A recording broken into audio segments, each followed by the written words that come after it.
Hi, Chair. Paul thinks he may have resolved it, so he says to let him know when we're ready and he'll press the button and hope for the best. Can I just check one thing, Victoria? Have we recorded the initial part of the meeting? I will check now. If it helps, Chair, I've just looked at the stream that was recorded and there is no sound, so I'm afraid you're going to have to start again. OK, thank you. Can we begin the live stream then, please?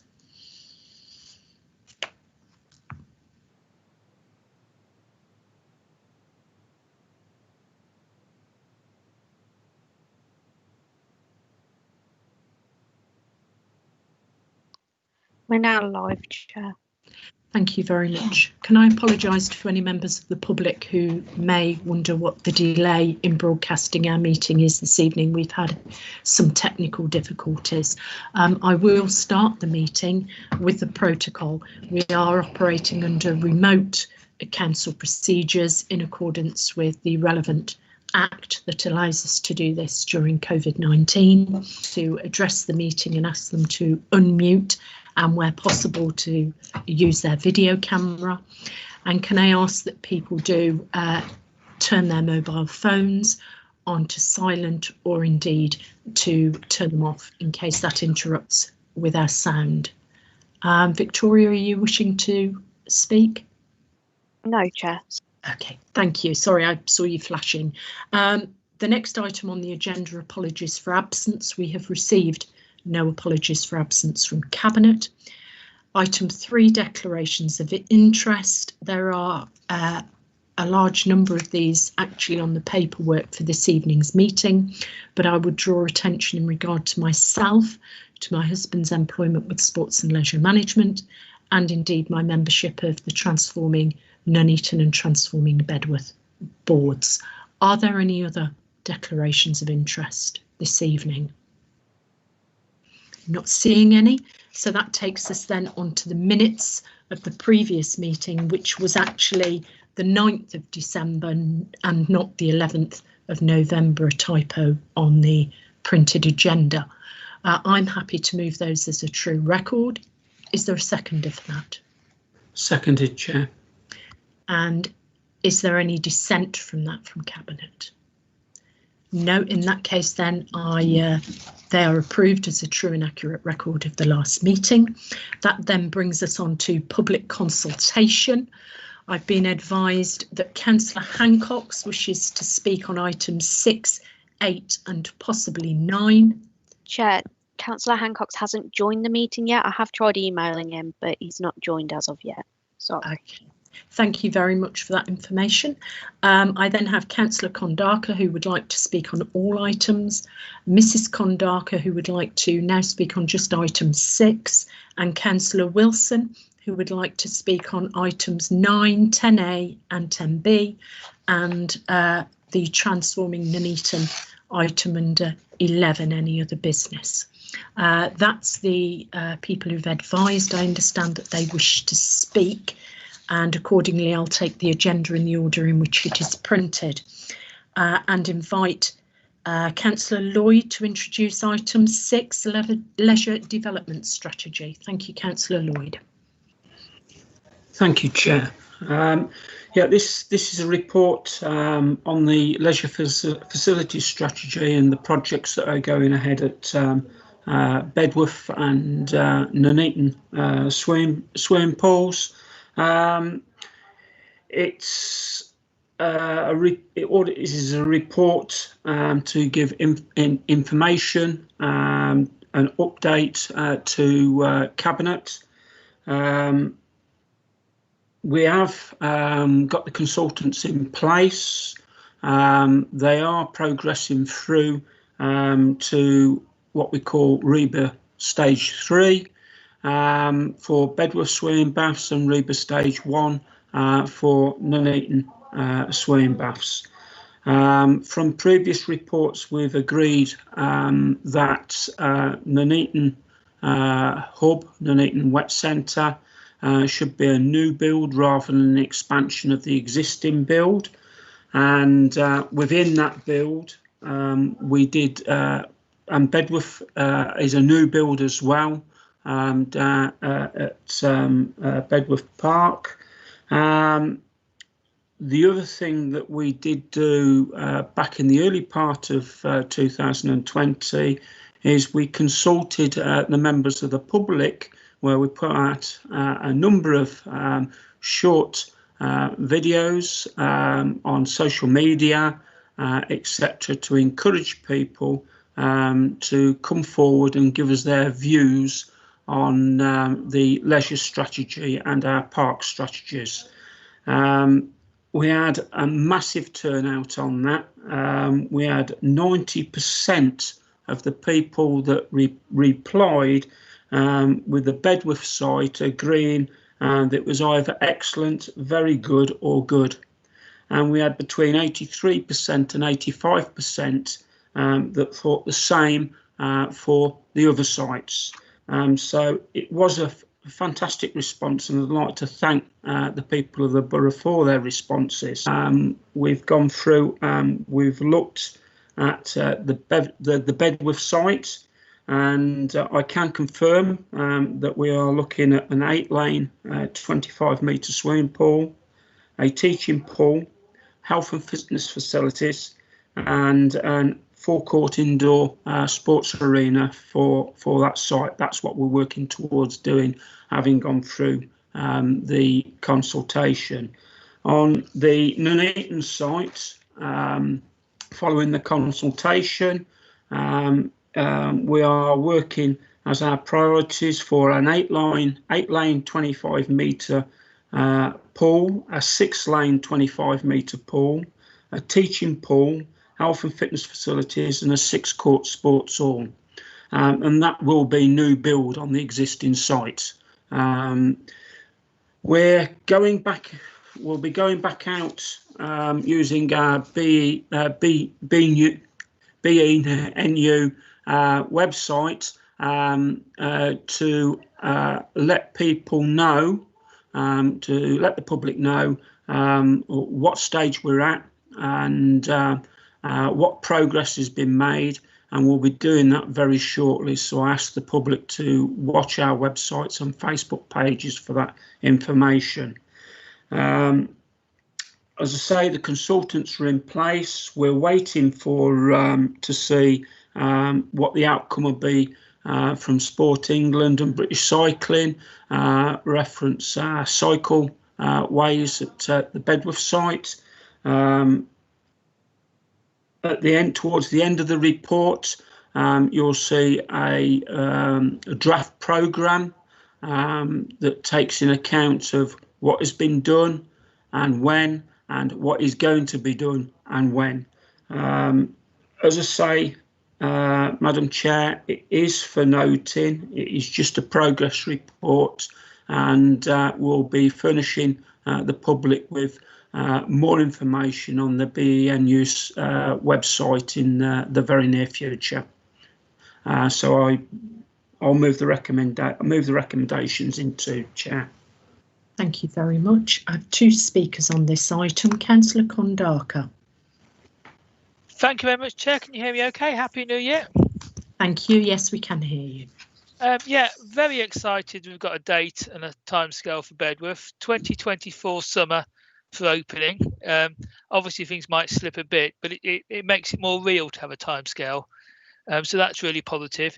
It looks very ambitious. So I do hope we've got the money sorted or an idea, because the worst thing in any grand designs is to have it continuously cut back, and you have something that's not would have been better if you had designed for the amount of money you've got. So I do hope we're fairly sure that we've got the funding for it. And we've got the Bedworth Park Run, which is incredibly successful, which I'll declare I go on quite often when we could.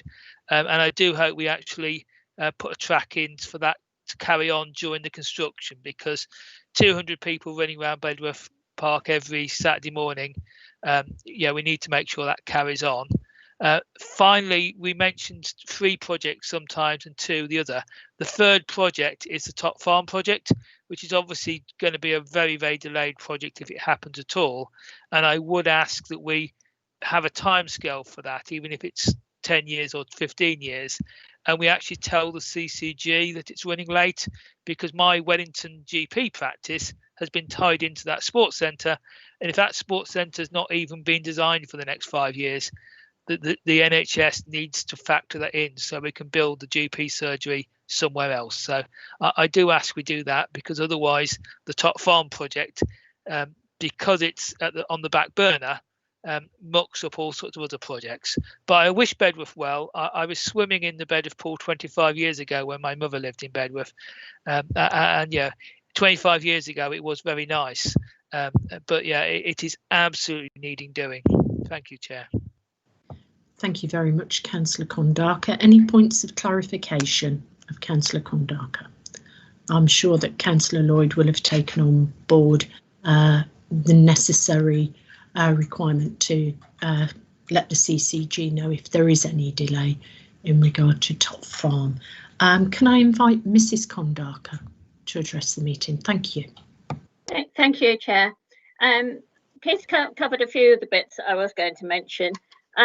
Things that came out to me was, and I'm just interested in, is the project management team entirely external, or are there people? Is it a joint team with people from the council? And if it is entirely external, obviously there needs to be a link. So who are they reporting to if that's the case? And I was just a bit concerned when I read about the delay to the decision regarding the British cycling bid, because although obviously you're carrying on working and hoping that you get a decision soon, it did imply that, you know, it was going to be January, maybe January. So things, and the schedule of the times for all the different stages to happen did look very, very tight, particularly the planning and getting planning permission stages and things. So I'm just a bit concerned that, you know, there's going to be a knock-on implication of that. And in the paper, it did say that the risk register was going to, a register of risks was going to be done when the RIBA stages were complete. And to me, risk registers should be done right from the very word go with the project. So I was just a little bit concerned because, I mean, at what RIBA stage? I didn't see that written anywhere. I could be wrong. I could have just missed it. So those were the things I wanted to just pick out. But as Keith said, you know, Bedworth Leisure Centre really does need a revamp. It is very tired. I used to go quite a bit when I first started seeing Keith, and we came up to his mum. So it's one of the places I do know very well in the borough. Thank you. Thank you very much. And can I thank you, Mrs. Kondaka, for your patience in staying on the call a little longer than perhaps you had anticipated due to our technical difficulties.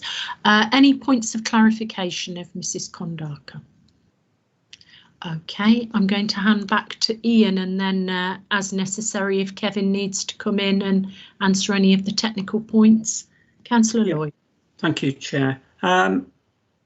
Yes, I think the Tops Farm, you know, I do share some of the concerns of Councillor Kondaka and Mrs. Kondaka, but we're in the hands of the County Council, unfortunately, for that. And they're the lead team on the Tops Farm site, and it'll be down to them really letting the CCG know the timescales, etc. The project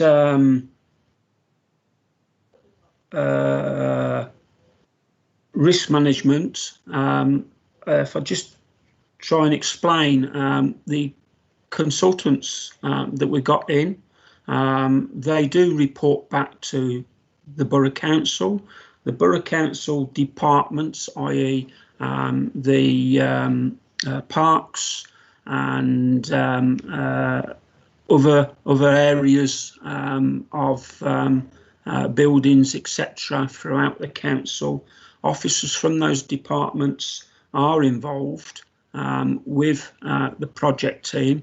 The project team consult with ourselves. We've just actually had a consultation and a tabletop exercise with all the councillors, so they brought up to speed on the two facilities at Nuneaton and Bedworth. and that information is taken away, worked up, and to go through the RIBA stages, which is the Royal Institute of Architects, British Architects, that's it, and it's the RIBA stage. There's 3 stages that Bedworth are going to go through, 1, 2 and 3, and at RIBA stage 3, at that point we will have the exact costs of the materials and the build and everything else that is needed for the Bedworth site. And it's at that stage then we'll know exactly how much money we've got to find out our own coffers. We already know the figures that we've required from planning gains, and then the difference, I should imagine, if we can't find it in our own coffers, we borrow. But at that stage, that's the stage then we start looking at the financial costs. But I can assure members of the public and members that we have got officers continuously working up a financial package for the end. But until we know the exact cost, then we can't finalise that package. What was the other one? I think I've covered basically everything, Madam Chair. As I say, we will be going out to the public again in the very near future on our websites and Facebook accounts, and people will give an opportunity to actually see the different stages we're at as the projects move forward. Again, I'll just move the recommendation in 2. Thank you, Chair. Thank you very much. Councillor Lloyd, can I just ask, there was a query on a possible delay to the British Cycling Scheme. Have we any further update on that? Or?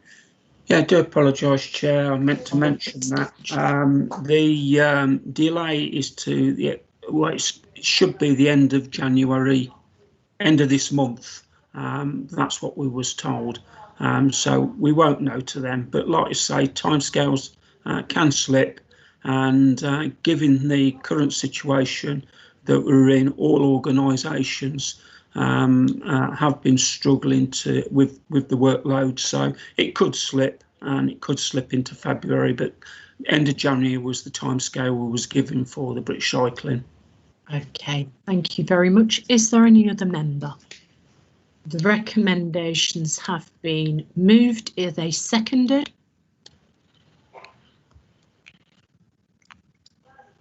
I'll second that, Chair. John Bowman. Thank you very much. And thank you. So that's moved by Councillor Lloyd, seconded by Councillor. Is everyone happy with that? If you are not, please raise your hand. Okay, in that case, those recommendations are. Thank you. Moving us on then to agenda item 7, the draft budget update. This report updates Cabinet on the General Fund position for 2021-2022, following the provisional local government finance settlement announced on the 6th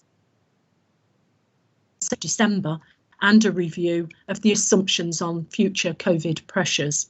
Section 4 sets out the key messages from the local government finance settlement on a national level and the new funding streams that have been included within it. Section 5 then sets out the impact of the settlement on the budget, the draft budget position, as well as the changes that have been made to assumptions for 2021-22. This is largely around income pressures and continued demand for accommodation. The table at section 5.2 summarises these changes to the draft budget and shows a reduced budget gap remaining of £200,000 compared to £667,000 as previously reported in November. Section 5.4 then proposes further savings options totalling £146,000. If these are approved, the budget gap will reduce to £54,000, which must be identified before the final budget proposals are put to Cabinet and Council. Anyway, I do have one speaker on this, Councillor Kondarka. Thank you very much. It's absolutely appalling the position the council's been put in by government. Yeah, we need some serious funding and we need some guarantees of a 3-year settlement. So I really feel the problem Simone's got. It would be nice to have some visibility on the housing account as well at this stage, because obviously that's actually a bigger budget than the normal budget, the revenue account, whatever you call it. But also we've got lots of issues, particularly amongst housing. Next week we've got internal scrutiny where we've got a report on empty homes, that 2,065 empty homes. So the borough's really struggling, and a lot of the things in the borough depend on growth in council tax base and obviously not having more empty homes, more unemployed people. So it is a really hard time. I really do think the Conservatives need to give local government a freeze in requirement to take more money from the public who don't have it. I do think there's things we can do ourselves. I don't know what's happening with the civic car and a few things like that. But yeah, I can't criticise the council at the moment. Yeah, the council has got a dreadful position handed to it. And one thing I would just say actually is congratulations to Kevin and the team to getting the Civic Hall and everywhere else ready for COVID vaccinations tomorrow at the same time as having to cope with all these cuts. Yeah, it is. Yeah, it really shows the local government its best, and we actually need a better offer from government. Thank you.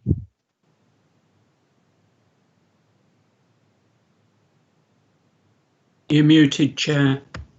I just noticed I was muted then. Thank you, Councillor Kondarka. Are there any points of clarification?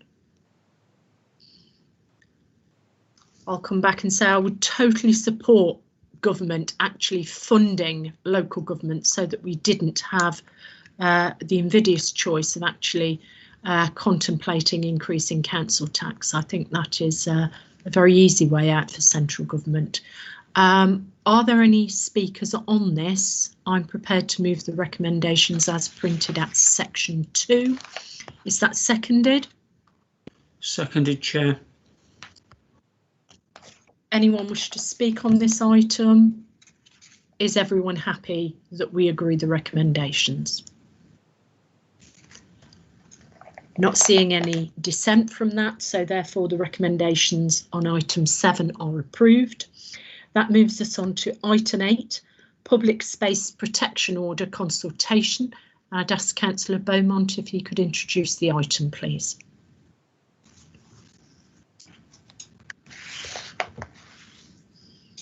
Thank you, Chair.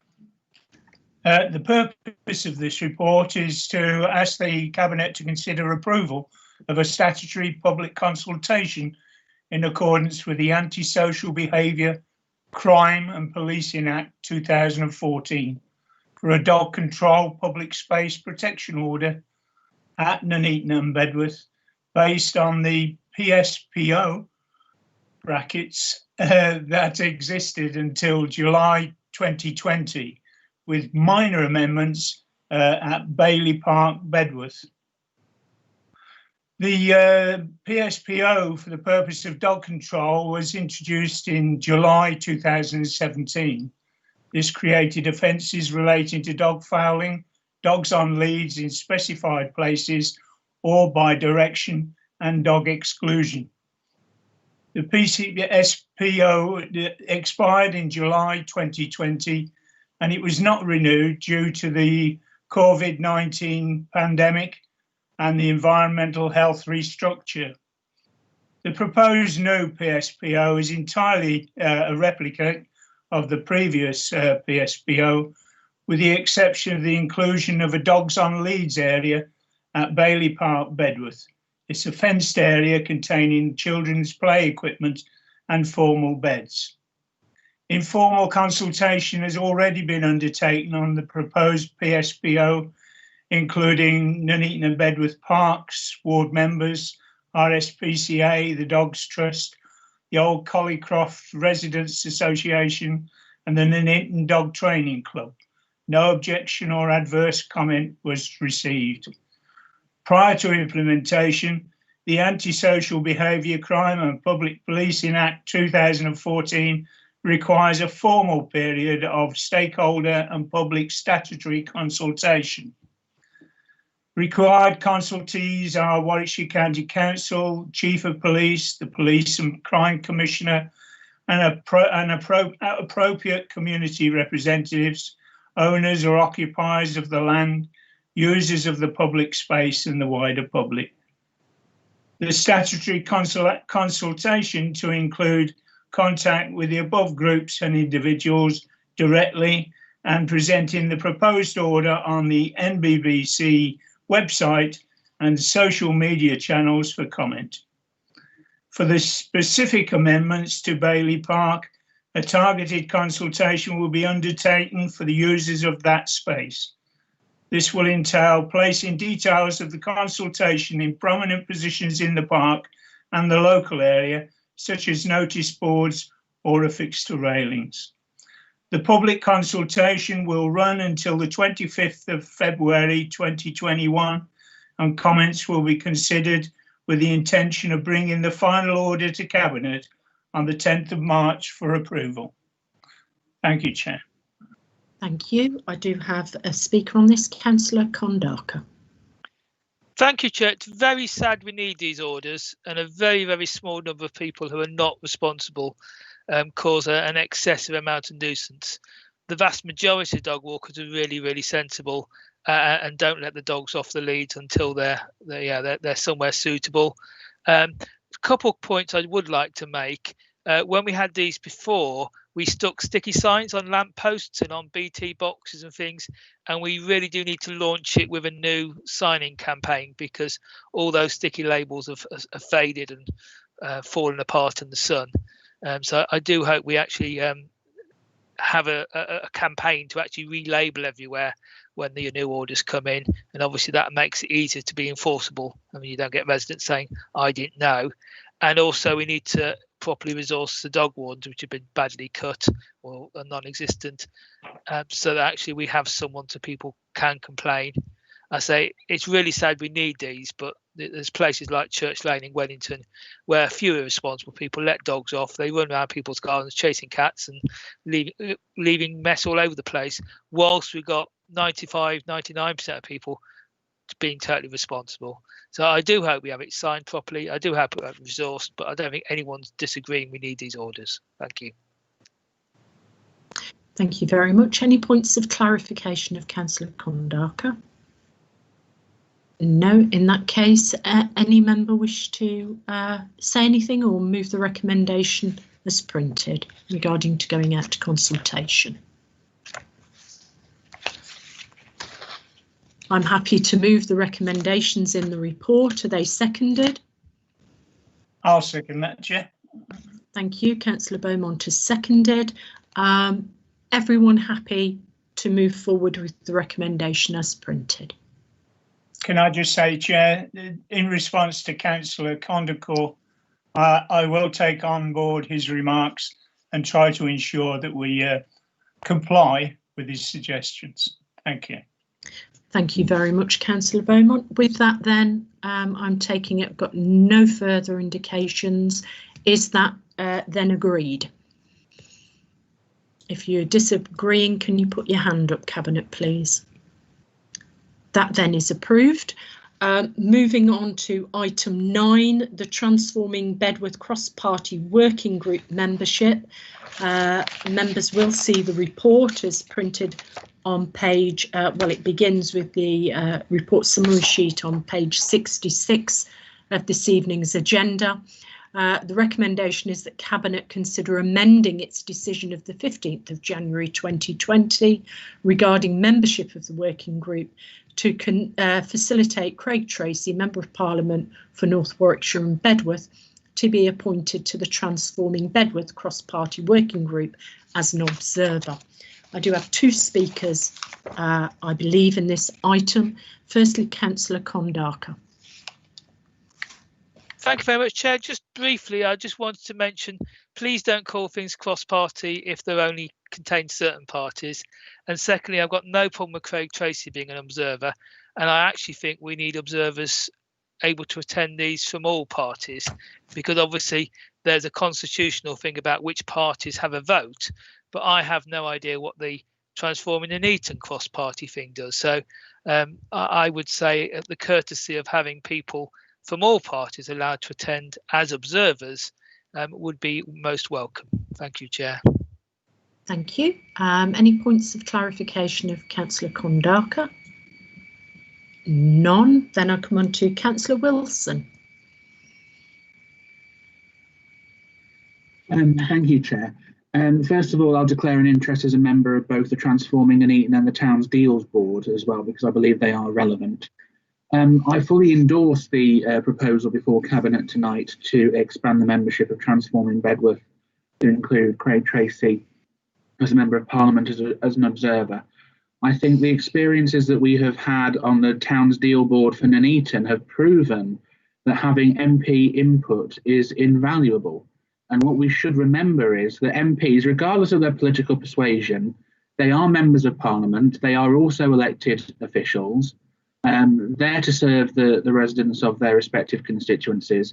But more importantly, in this context, they have access to the ears of government, the ears of ministers, sometimes the ears of developers and interested parties who actually can help make a difference, can actually help bring forward investment. And I'm aware tonight, Chair, that there is a paper coming forward about how to spend the 13 odd million pounds that we've been given successfully as part of the Towns Deal Board. And I would like to see that replicated for Bedworth.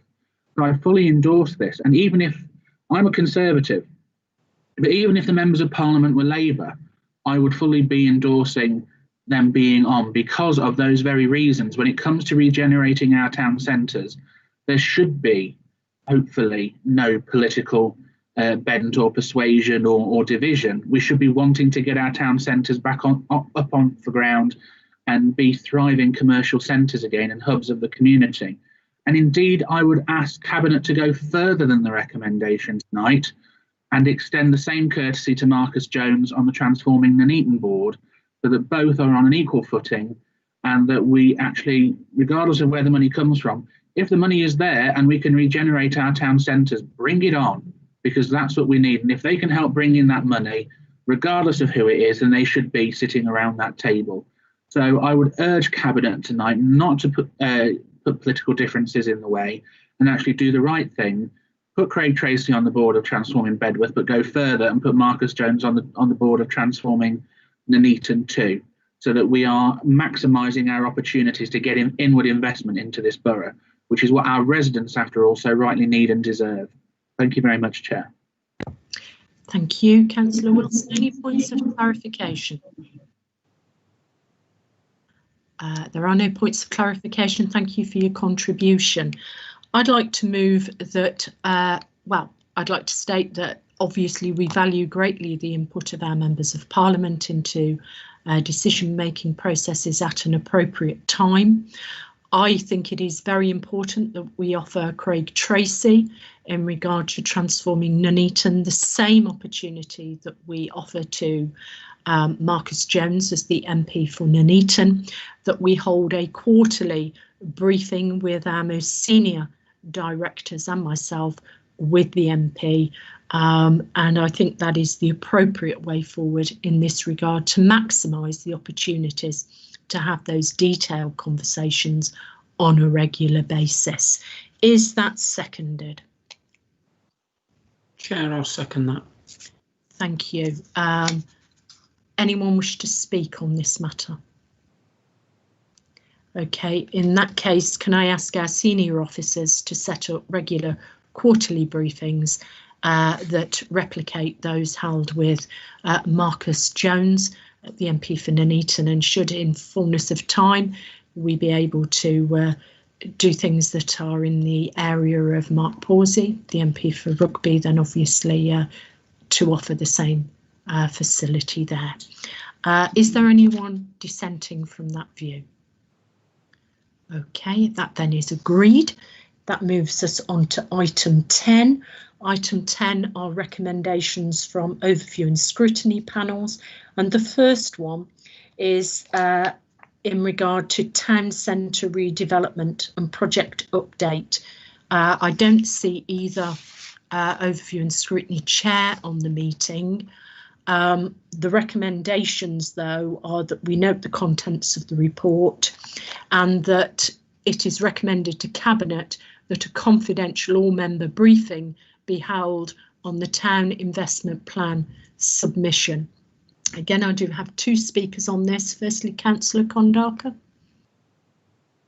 Thank you very much, Chair. And I finally understand which of these projects is which and which bits are in which project, because we had two simultaneous projects, obviously looking at different aspects. So I was on the scrutiny panel and really recommend we do keep all the members of the council confidentially briefed, because there was 12 or 13 items in this town regeneration project. And I think we need to get members buy-in and keep us in the loop. A lot of these boards are quite small, and yeah, we have a view. We walk around, we cycle around, and it sounds like there's lots of good stuff in this new deal, but we do need, I say, to get that transparency. At the county council, I, as a county council, can go to any meeting I wish that I obviously need to keep confidential or whatever, but there isn't a system that sort of says you can go to this and not to that. Obviously, there's confidentiality, and yeah, if I go to something, say the waste board, which I'm not on, I can't obviously break confidentiality on it, but at least it's useful to know what's going on in waste. And I think the town centre is so important that we all need to actually have a briefing on it. And if we did have a Green MP from the Nuneaton, I hope he would be invited as well. Thank you. Thank you. Any points of clarification of Councillor Kondaka? Can I thank you, Keith, for your comments? Councillor Wilson. Yes, thank you, Chair. It was myself that moved this recommendation at the overview and scrutiny panel. So that's why I'm here tonight. And I would also draw attention to my declarations before. I'm sat here actually with the town investment plan document before me. And the frustrating thing is that in the email which sent me a copy, I was told that I cannot share it because it is kept to the board members. And the board members comprise members of the business, the third sector, education, health, etc. All very, very worthy people to be there. But it is actually this council, which will be the commissioning body, and we'll be spending the money if and when we are successful. And I say when, because I do believe we stand a very good chance of getting this funding. And there's been a lot of hard work from the officers in doing this, and I congratulate Dawn and her team on that.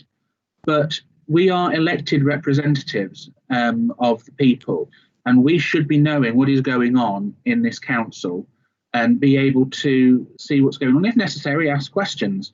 Both myself and you and Councillor Lloyd or Councillor Phillips at the time, I can't remember which, we have served on the board, but neither of us were on the markings subcommittee which did this. So no one from the council in that respect has had an input, but the least we can do, I believe, is ensure that all members who wish to know are confidentially briefed on the contents of this report I have here and know what is going on moving forward, because we need the buy-in of all 34 elected members to make a success of the town investment plan and get the £25 million or thereabouts. So if we don't get everything, something is better than nothing. But we need to make sure that everyone is singing from the same hymn sheet and knows what is going on. So I would hope the Cabinet would endorse this recommendation and facilitate the all-member confidential briefing so that we can keep everyone on the same page and keep driving forward the regeneration prospectus that we need to for the Nuneaton Town Centre. Thank you, Chair. Thank you, Councillor. Any points of clarification? Okay, that's the case. The recommendations are there from overview and scrutiny. I 100% concur that the regeneration of our town centres is a very high priority, and I have no problem in recommending that we agree to A and B as printed at 10A, and ask officers at an appropriate time to give a confidential update to elected members as they can in regard to the town investment plan submission. I know Dawn is on the call. Dawn, is that something we can facilitate?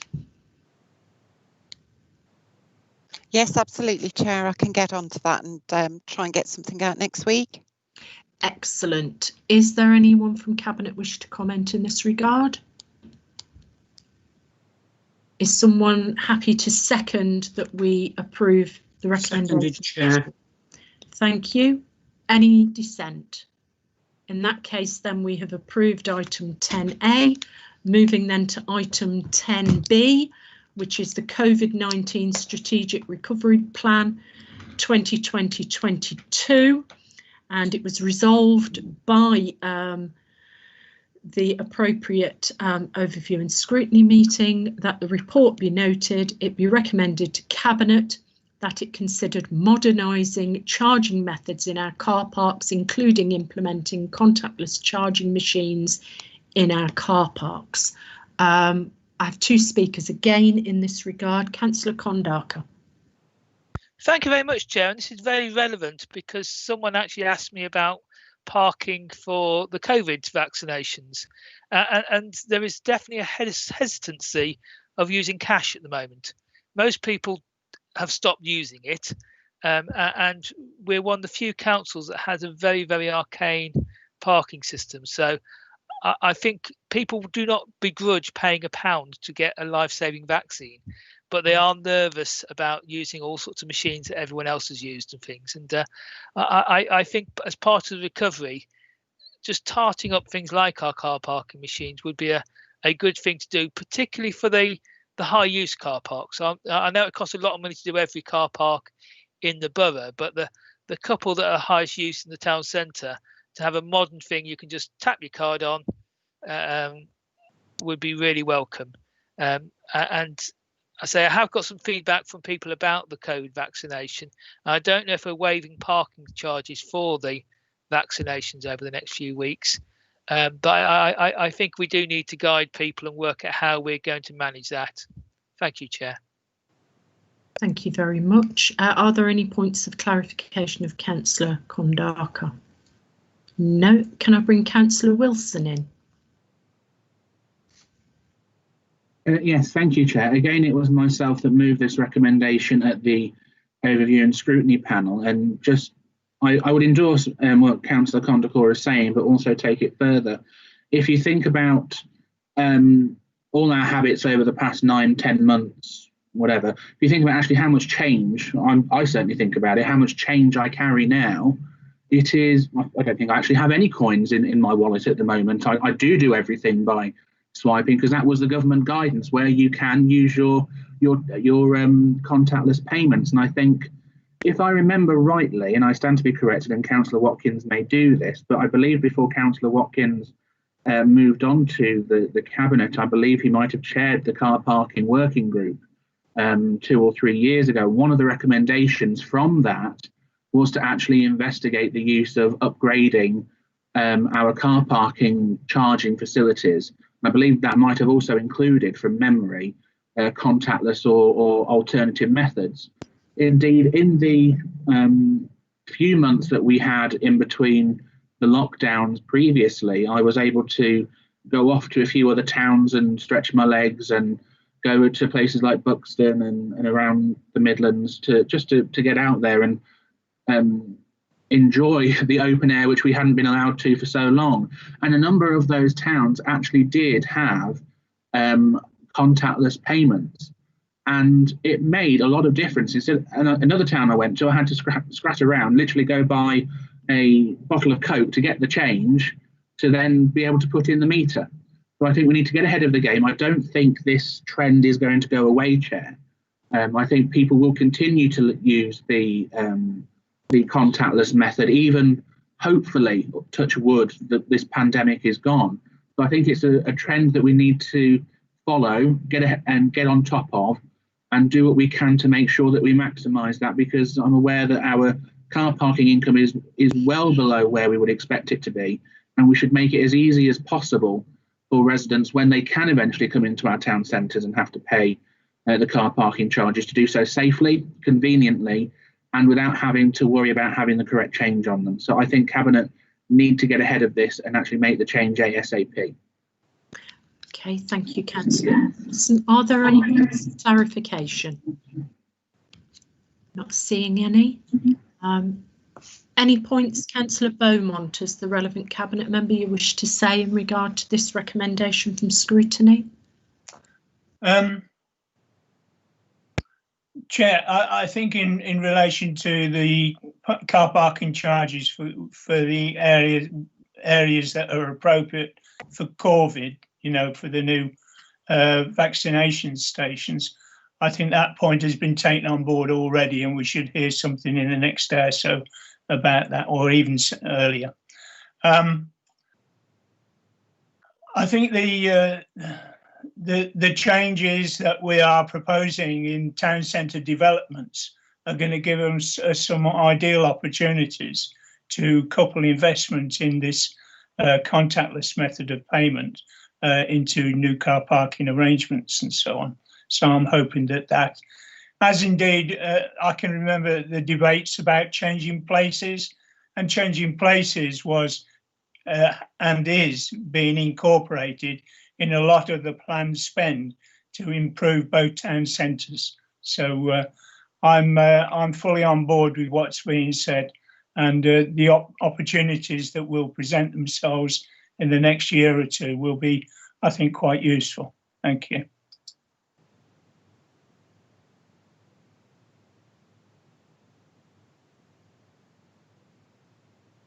You're muted, Chair.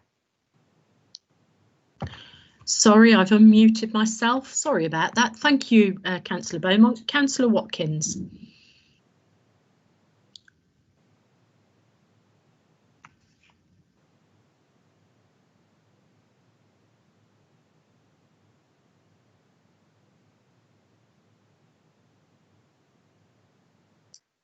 Are you muted, Councillor Watkins?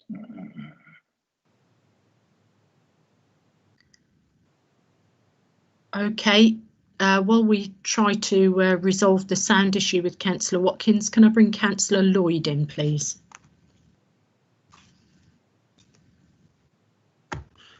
Thank you, Chair. I'm in favour of cashless. I never thought I'd ever say that until this pandemic. You know, never before have I used my card more times more times than I've ever done in my life. And I've got to say, for myself, I am creeping towards a cashless the cashless way of paying. It's very rare, as Councillor Wilson says, that I've got cash in my pockets. Now, some might say that was always the case, but you know, I'm a regular visitor to a certain seaside town when I can. I can't at the moment. And I've witnessed on numerous occasions, whilst, you know, parking my own car, people struggling to pay. There is still a lot of people out there, even during the pandemic, that still pay by cash. They don't use a card. They find it easier to use cash on a daily basis. And it's, you know, like it has been said, they either go and buy a bottle of Coke or something, or ask somebody for some change. And it's on a regular basis, or, you know, all the time. So I don't think we're quite there where it should be a complete cashless society yet, and I think we're some way away from that. But I do think we should be progressing to be giving people as many opportunities on ways of paying within our town centres. That's including our car parks. So I am in favour of looking to incorporate cashless pay within our car parks in the future, and I think we should be looking at that. Thank you, Councillor Lloyd. I don't know, is Councillor Watkins able to speak now? Councillor Watkins, you are still muted.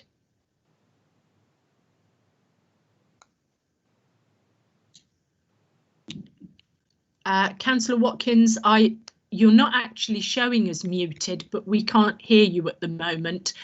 So I'll perhaps speak first and then see if we can resolve. Victoria, can you possibly assist Councillor Watkins in his sound abilities? I just think I have to say people are at the moment having to use some of our cash machines, and obviously very important that we are sanitising our hands after we're doing so. I think I have to say that in the current climate of COVID.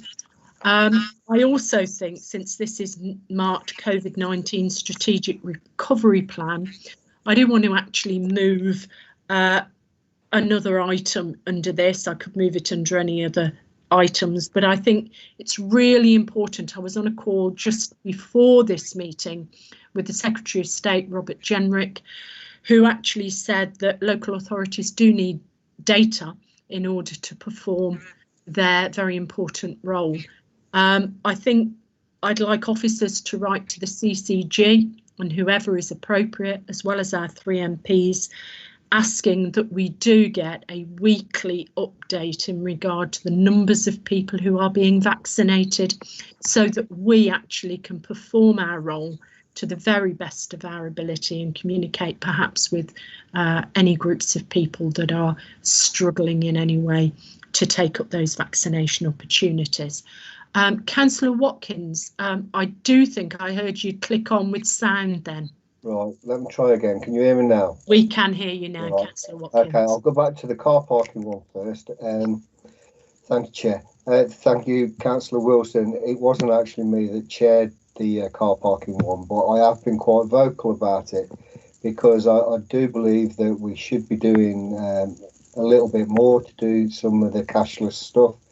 And I know that before Councillor Beaumont come on, I did work with Councillor Phillips, and we were looking at some ANPR trials to go ahead. So we are working on this, and I know that some of the officers are already working on this. So it's one of them where let's wait and see what we get. But I am looking forward to seeing that coming forward soon. Then, if I could just come on to your other part, Chair, the way you was just talking about the hospitals. For some time now, I've been bringing up different things at Warwickshire County Council about the death rates in Nuneaton and Bedworth. When I was British Heart Foundation champion, about how we die earlier in this borough from cardiovascular and different things. And I was told when I was at county that it's historical, Councillor Watkins. That's the way it is, and that's the way it will be. So we was punished then, sort of thing, for being underfunded. And now it seems that we're being punished again, if you like, for being too young in this borough. So we wasn't given a chance to get older because we was underfunded, and now we're going to be punished again because we're younger in the borough. It seems highly unfair, and I think something needs to be done, and a strong message sent to whoever it needs to go to, Chair. And I will fully support you on anything you need to do and any message you need to send to whoever it is, whether it's National Health England or whoever it is, but you've got my full support on anything you need to send. Thank you, Chair.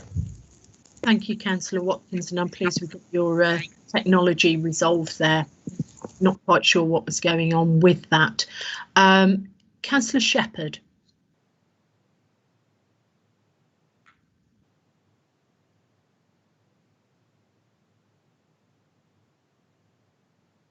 Councillor Shepherd, do you want to unmute? Apologies, Chair. I'm happy to support your recommendation, Chair, for more information in regard to the vaccine data, as I do feel we're behind the other districts in Warwickshire in terms of getting our residents vaccinated. I am aware, you know, it feels as if maybe we haven't got some more older generation, so therefore they've moved it across to other districts in Warwickshire. But in terms of our clinically vulnerable, I'm sure our figures are much higher, especially in regard to the comments that Councillor Watkins has made. Thank you, Chair. Thank you, Councillor Shepherd. Councillor Lloyd, are you wanting to come back in? Yes, thank you, Chair. Yeah, I'm 100% behind your proposals that you've put back. I'd take it a stage further.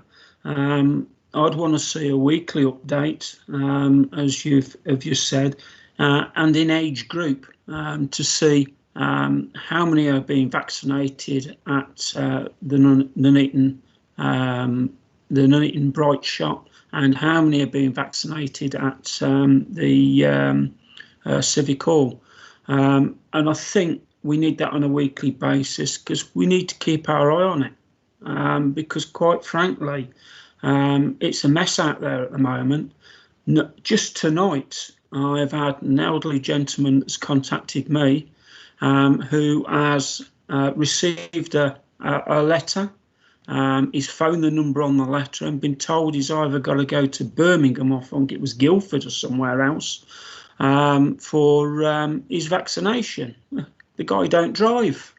You know, I told him to hang on and phone back tomorrow. You know, he hasn't got internet.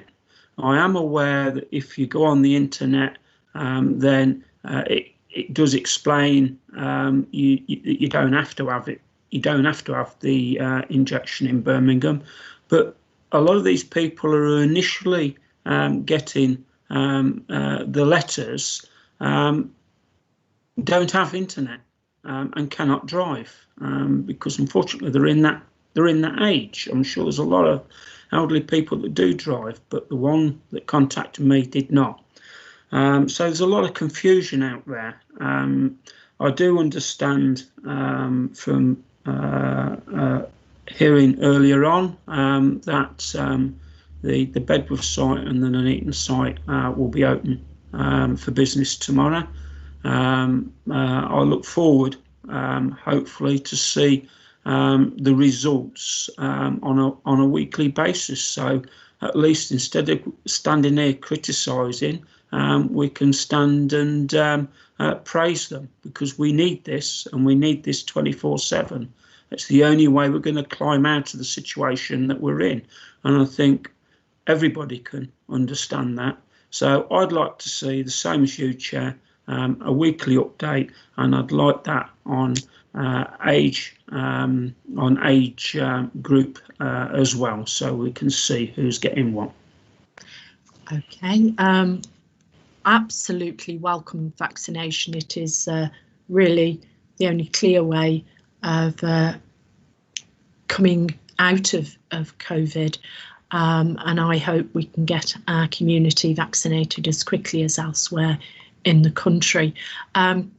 Mr. Richardson, can I just ask whether Cabinet can attach that additional recommendation, because I'm aware it's an overview and scrutiny report, or whether I should actually put that additional recommendation about writing to the MPs and CCG and appropriate NHS officials under any other business? I think, just for the sake of clarity, Chair, I'd put it under any other business. OK, then thank you, Mr. Richardson. I just think it's such an urgent item. So item 10B, then, for clarity, we are voting to agree that with the ONS that we note the report, and that we consider the modernising charging methods in our car parks, etc. Are we all? I'll move that. Is someone prepared to second? Seconded, Chair. And is that agreed? Seeing no dissent from that, so that is agreed. That brings us on then to item 11, and we do have a report on the Future High Streets Fund. But before that, can I actually refer back to COVID-19, which is a very urgent matter and taking such a lot of attendance, and move that we do actually write to our MPs, the CCG and appropriate NHS to ask that we are kept informed on a weekly basis around data, because it's such an important method. I think there's total agreement. The Secretary of State has said on a number of occasions that we need data to be able to play an informed role in the rollout of vaccination. Obviously, the NHS is responsible for it, but we have been charged really with encouraging perhaps those harder to reach groups to actually take up those opportunities. Can I just check, Philip, that that is appropriate for me to do under item 11? Yeah, yes, Chair, and I see Councillor Kandaka is indicating. Yes, I did see that, and I've also saw Councillor Wilson. Since this wasn't specifically on the agenda, I think it is appropriate to take public speakers. Councillor Kandaka. Thank you. Can I fully endorse your recommendation? I went to the South Warwickshire and North Warwickshire CCG meetings today. At the South Warwickshire one, the meeting was told that 24,000 people in Warwickshire have now had the vaccination, which is absolutely marvellous. That wasn't told to the North Warwickshire CCG meeting, and I'm afraid we are not having our fair share of the 24,000 yet, but I'm very hopeful we will if we get our 2 vaccination centres running quickly. So I do think it's absolutely essential that we it's almost like outside of church when you've got those fundraising, you've got one of these red things that go up. I do think we need there's a bars moving up over the next 3 weeks as we vaccinate people to make sure we're making progress and have something to celebrate, or to actually question why we're not moving forward. So I fully endorse it and hope it actually drives progress, because just like on things like gender pay equality, if you don't actually have a thing saying what it is, you don't know whether there's an problem. And I think data on our vaccinations will actually show if we are going at the same rate as the rest of Warwickshire. Thank you, Chair. Thank you. Are there any points of clarification of Councillor Kandaka? I'm not seeing any. In that case, Councillor Wilson. Yes, thank you, Chair. Obviously, having only heard your recommendation tonight, I am speaking somewhat off the hoof. But I also speak with someone with experience as someone in the public sector who has been required to provide information to powers that be at considerably short notice, and I understand the reasons behind that.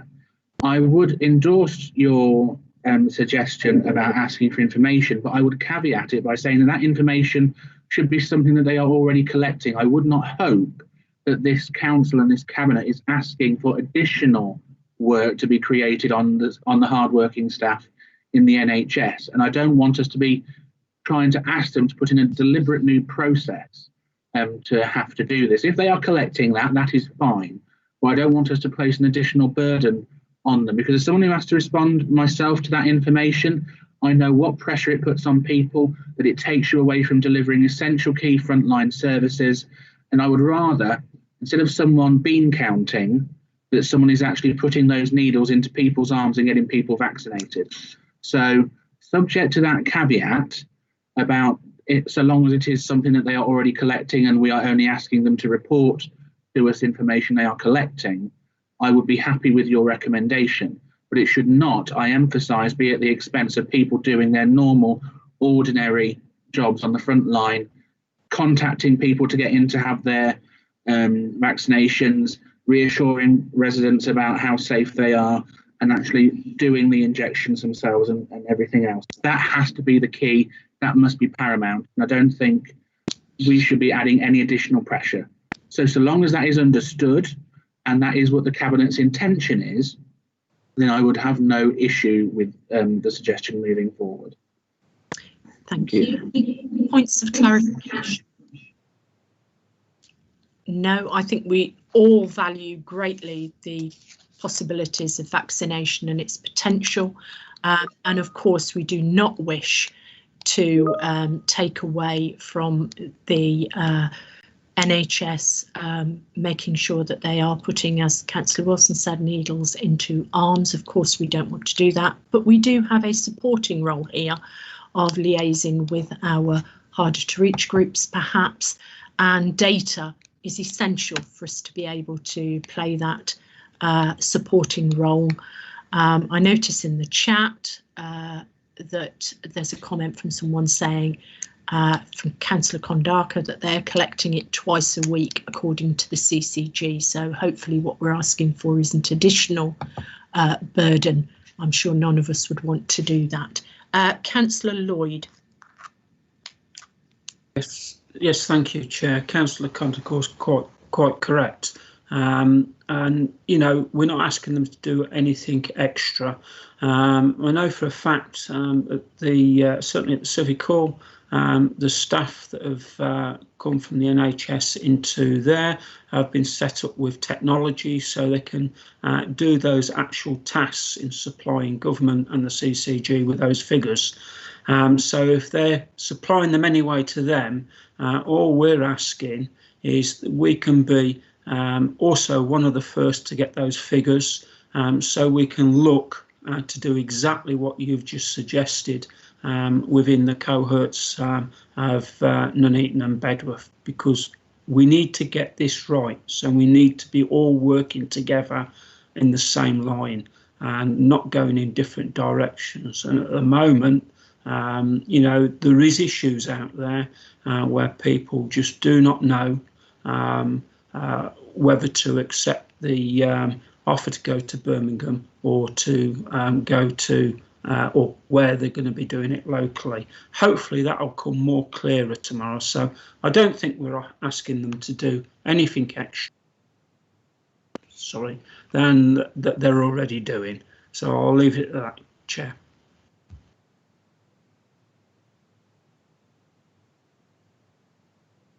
Chair, you're muted. Julie, you're muted.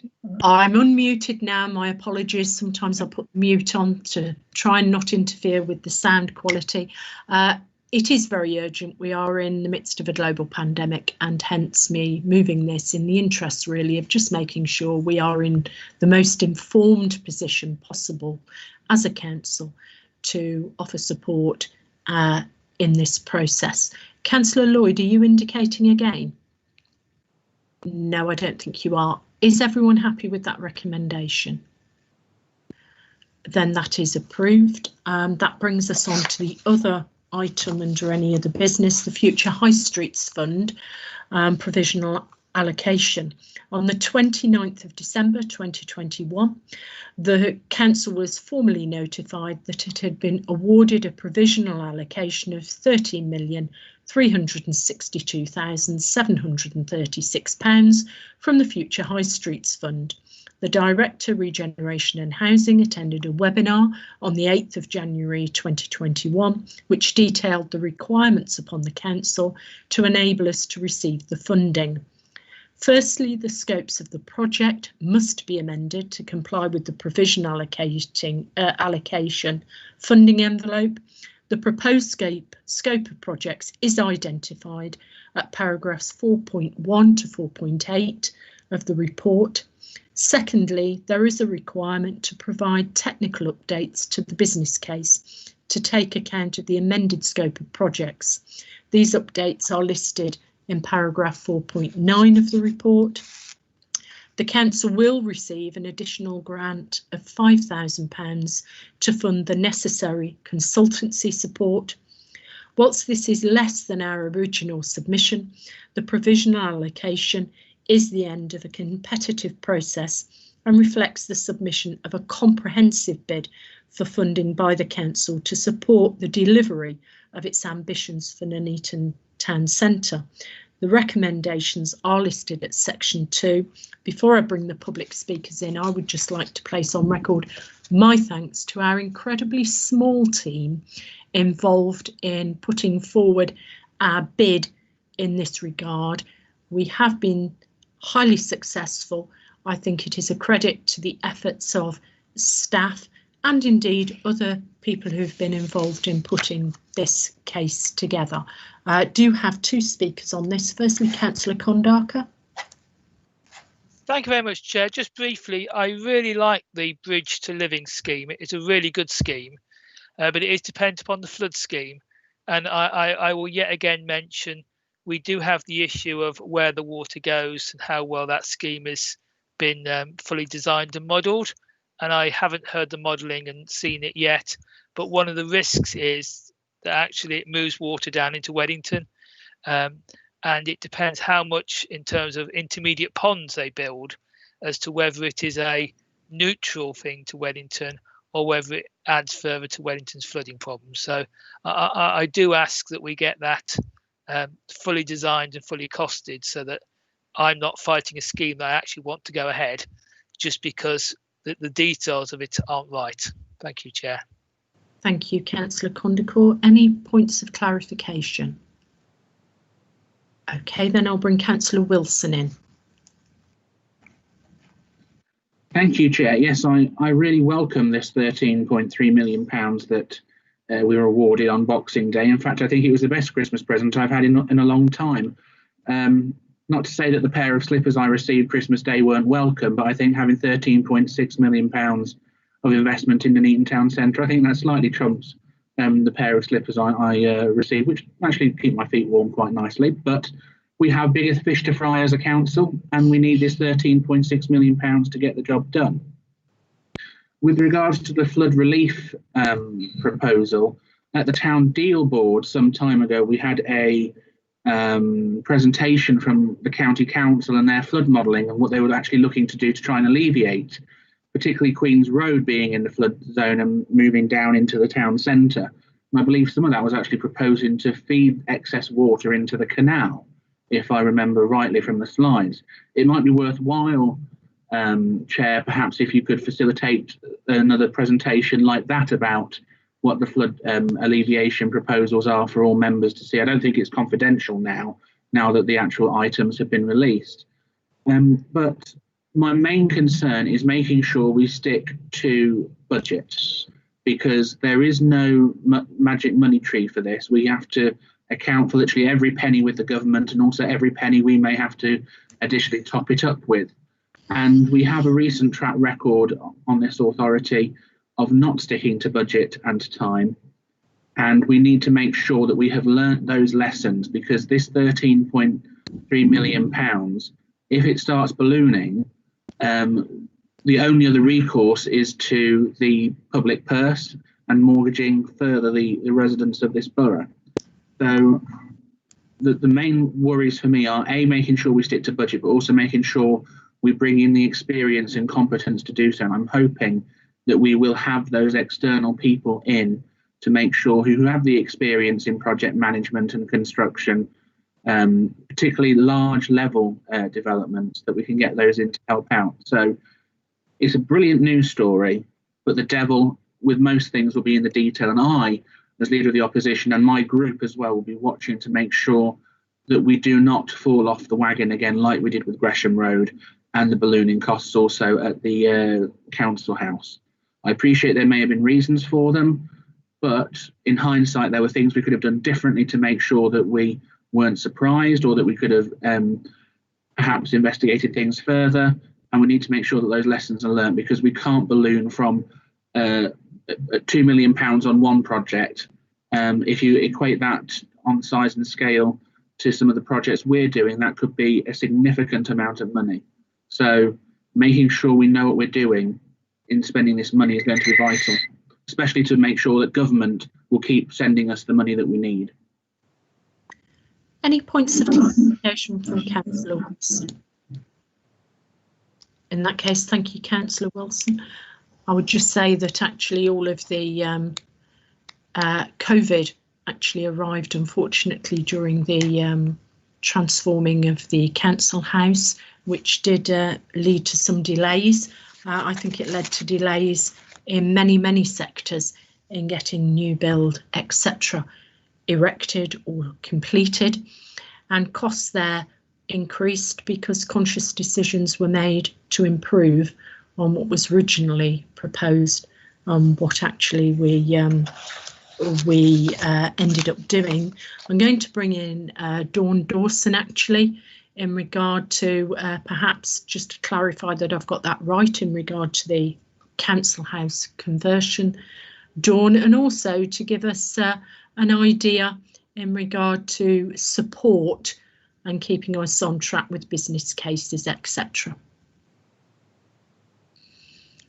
Thank you, Chair. In terms of the council house, the original report to Cabinet was for permission to convert the council house into what is now Eaton House with a projected cost.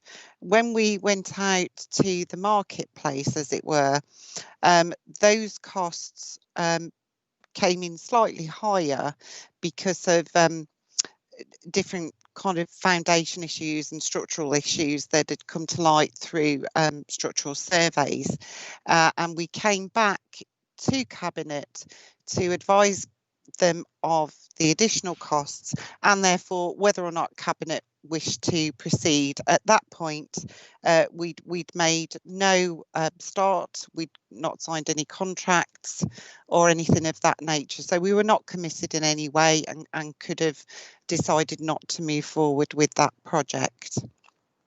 In terms of the Future High Streets Fund, for all of the business case stuff, we procured the support of 2 consultancy firms, which was Amion Consulting and Thomas Lister. We've already re-engaged Amion for the technical updates because their speciality is around the finance and economic side of it, which is where the technical updates will largely hit. Also, we have, I think it was May of last year, we appointed Queensbury, who have a significant track record in delivering larger scale developments than the ones that we're proposing under the Future High Streets Fund. And of course, we do have our own experience around Camp Hill and other such schemes. So at this point, we are confident that we have the capacity and the knowledge and experience on board to be able to deliver on time and in budget. Thank you very much, Dawn, and thank you for clarifying the situation with the council house. I do remember a second report coming back to Cabinet explaining the issues of costs. I just think this is a tremendous opportunity for Nuneaton, one we will grasp, and in due course we hope to grasp opportunities for Bedworth as and when there's a future round of Future High Streets funding, and we will equally put effort into that. But at the moment I'm really pleased that we've attracted this money. I trust that through the Towns Fund we may be able to attract further investment, and this is something to be really upbeat about, and I have every confidence that we have a finite amount of money. That's the spend available to us, and that we work within that envelope. Are there any other comments in regard to this? The recommendations are at section 2 of the report. I'm happy to move those. Is there a seconder for that? I'll second that, Chair. John Beaumont. Thank you, Councillor Beaumont. Is everybody agreed with that, or is there any dissent? In that occasion is approved. Can I thank everybody for their attendance this evening? That does bring us to the end of the meeting. Can I thank particularly the officer who was live streaming tonight for endeavouring to continue the live stream and get us up and running, and thank everybody else for their attendance. And can I ask that the live stream is ended, please, now?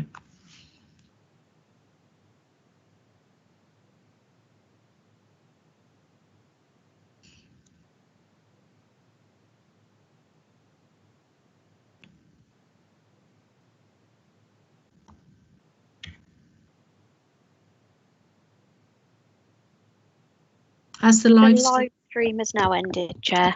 Thank you very much. Can I thank everybody for attending this evening? Thank officers for all your efforts as usual. Much appreciated, and see you all at our next meeting.